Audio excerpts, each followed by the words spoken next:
سلامونه احترامات مو منئ کتونکو خدای دې وکړي روغ جوړ خوشحاله به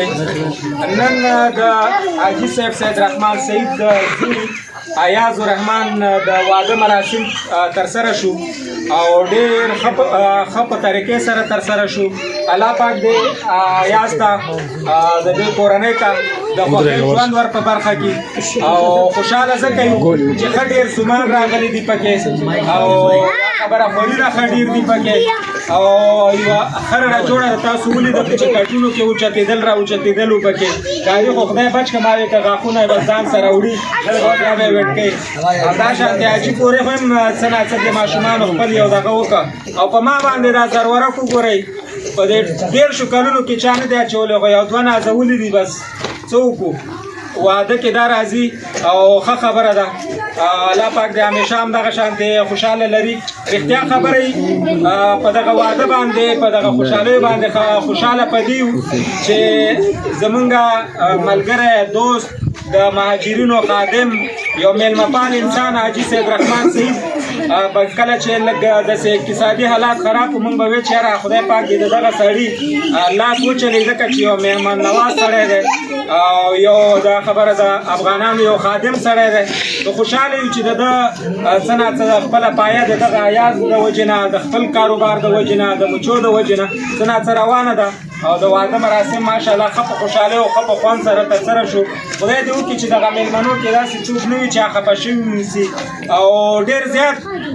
مولانا صاحب نږدې راشه دلته مولانا صاحب ډېر زیات خدمت وکړه دا د اله بلا اوس داسې ښکاري چې دی واده ته راغلی کیني وختي خدای بلکل تا به وی چې کوم استاد چا راغوښتی پخلي ته نو ډېر زیات ککړ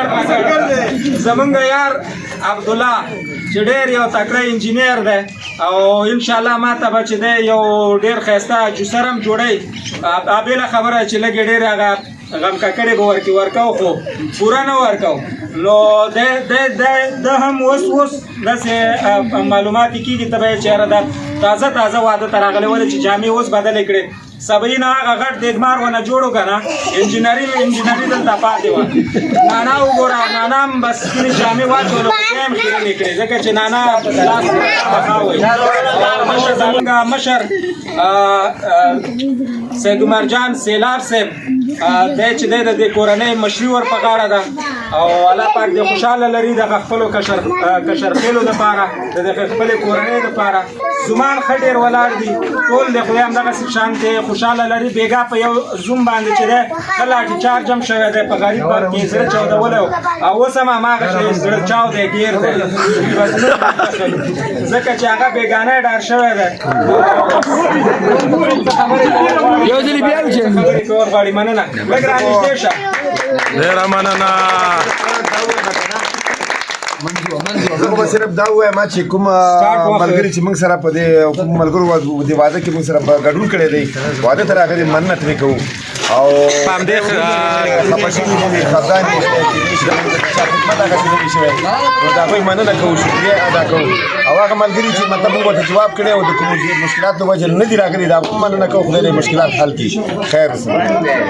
السلام علیکم ورحمت الله وبرکاتو په خاص کار د امید صاحب نه یو جهان مننه کور ودان چې د دومره قیمتي وخت موږ ته راکړه او یو ښکلې ویډیو برابره کړه نو ډېره مننه کوم ځکه مېلمانه سره خپل خدمت یې مو وکړه او ویډیو هم جوړه کړه نو یو جهان مننه ورڅخه وایم ډېره مننه خوشحاله اوسئ ډېر د لرې لرې نه مېلمانه راغلي او دا ګوډي مېلمانه چې زمونږ خاص مېلمانه وو هم نه لیدل په دې هغه کې ځکه چې ډېر مخکې نه وتلي وو د هغوی هم ډېره زیاته مننه چې هر چېرته وي ښاد او آباد دي خوشحاله ژوند او خوشحاله شیبې ایاز الرحمان ته